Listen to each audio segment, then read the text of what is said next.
Today's topic is rental real estate. Now, before we even jump in here, if you are even considering purchasing a rental real estate property for an investment, you ought to have some things already taken care of. You need to know your budget. You need to have an emergency fund. Make sure you're doing some traditional forms of retirement savings, 401k, IRA, have your debts paid down. So you need to have all that squared away before rental real estate even comes into the picture. But it's not uncommon. You get into your career, you kind of get settled, you get situated, and you've got some excess cash flow, excess savings, and you start looking around. What am I missing out on in terms of investments that are going to get me closer to my financial goals? And invariably, people tend to come across real estate as an option. So let's do a deep dive. Why is it that people are so attracted to real estate as an investment? If you own a home, you've probably noticed that in most parts of the country, at least, that home's appreciating pretty good. It may be one of your best investments, and you're going, man, if I could just get a return on my other investments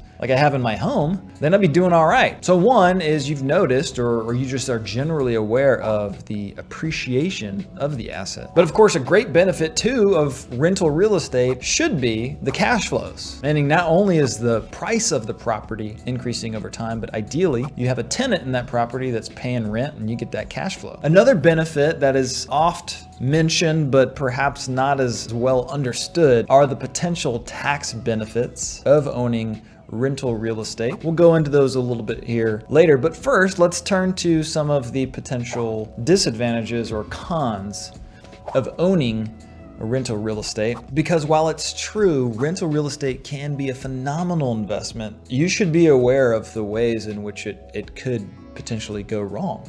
Okay, first and foremost, unlike other savings vehicles, real estate is illiquid. If you put a chunk of cash into purchasing a property, get a tenant in there, and then all of a sudden you need a lump sum of money, you can't just take a withdrawal from it like you could had you put those funds into a savings account. So expect to not be able to access the principal, the capital that you have invested in rental real estate. The other key difference is it's high maintenance. In the way of an investment, this could potentially require much more of your time, energy, stress, right? Because you have to manage the thing. The dishwasher breaks, the tenant doesn't pay their rent, or let's say a tenant up and leaves and you have to refill that property, you have to get a new tenant in it. So expect to spend much more time and energy on rental real estate than you do your 401k. Now you can outsource that, of course. You can hire a management company, but then that dips into one of the main things that brought you to it in the first place, which is the cash flow, because you got to pay them.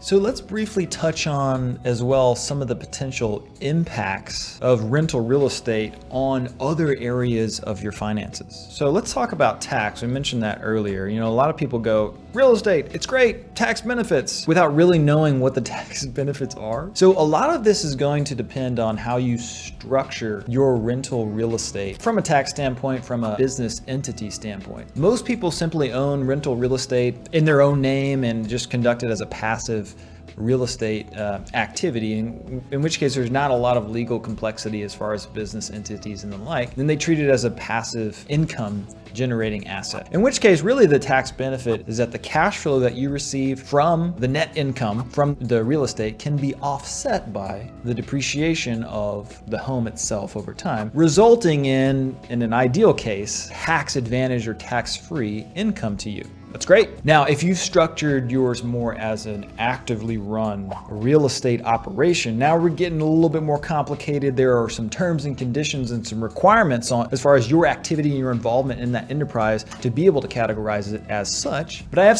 seen some people do this to the extent that they can generate a net loss on rental activities to offset, from a tax standpoint, their income from their day job. I have seen that. But there's two different ways to come at it. Like again, as I said, it's fairly complex to know that you qualify for the active real estate route. Most people go the passive real estate route, in which case there are less tax benefits, right? So the point is know what that picture looks like before you get in it just for the tax benefits.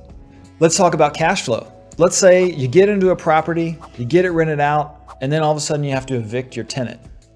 You probably have a loan on that property, in which case that could impact your personal cash flow as you're making those payments. So before you go ahead and get a rental property as an investment, you need to know, do you have the cash flow from your day job, say, to be able to cover that note for an extended period of time. On a similar vein, that has implications for your emergency fund, right? So maybe you need to bolster that emergency fund a little bit headed into the rental real estate journey to be able to account for that contingency, right? And so you already had to pay a down payment or, purchase amount to get into the property. And so are your reserves depleted, right? Could that affect your ability to meet your cash flow requirement in an emergency? Next up, let's talk about risk management in the form of potential legal liability as a property owner. So if you have rental real estate, you got a tenant living in there, you don't know what's going on in there, right? They got guests coming over and they have different activities they got going on there. Well, what if someone gets hurt? What if someone wants to bring some type of a legal claim against you as the property owner? It happens, right? This potential liability could affect you personally, in which case we're talking about insurances, we're talking about umbrella liability coverage, we're talking about potentially setting up a business entity, maybe an LLC, for example, to take title to that property to shelter you personally from the real estate. So it starts to get a little complicated once you start thinking through the different impacts. Let's talk about this. What if you own that property in another state? Or what if for whatever reason you want to somehow cordon that off from your other personal assets? You may be looking at creating a trust. As I mentioned already, you may be thinking about an LLC. The point is you need to be educated on the different aspects that go into it and make a conscious choice, accounting for these different impacts to your other areas of your finances.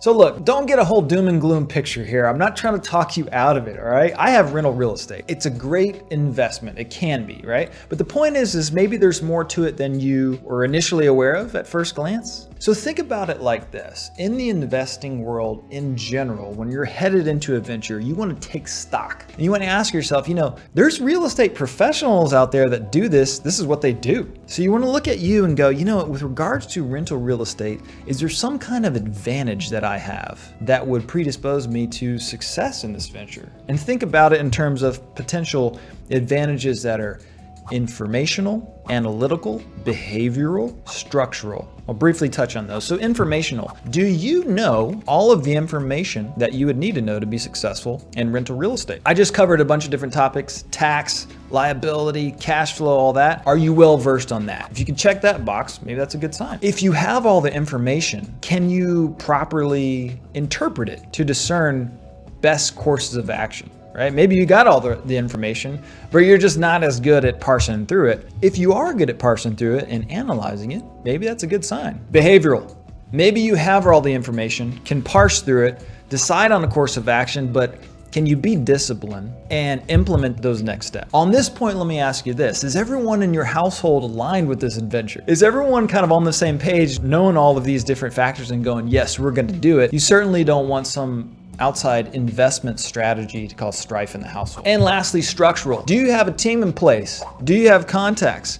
If you go on vacation and something happens at the real estate property, can you conveniently, quickly dispatch someone to go check it out, right? Maybe you're gonna have to build your Rolodex as far as crews and plumbers and your accountant and everything else to be able to get the structure in place to do the things that need to happen on the real estate front.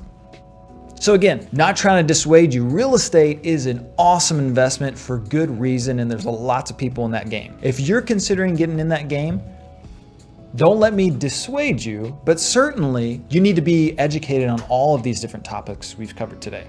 Now look, if you Google rental real estate strategies, and I haven't done this, I'm just assuming, there's tons of gurus out there. There's tons of different approaches of you must do this, or if you do this, you can live my lifestyle type people out there. Here's what I would say. It can be beneficial to sit and speak with a trusted professional who knows you, knows your financial plan, and can see how rental real estate may properly dovetail with your existing financial plan. By all means, do consult professional guidance, but I would say steer clear of some of the influencer types without fully vetting them as well, because there's plenty of that out there. So rental real estate, when it goes right, it goes right? You get cash flow, you get appreciation, you're talking about early retirement, you're talking about replacing your income. It's awesome, but make sure you cover those steps on the front end to make sure you're informed and prepared for success.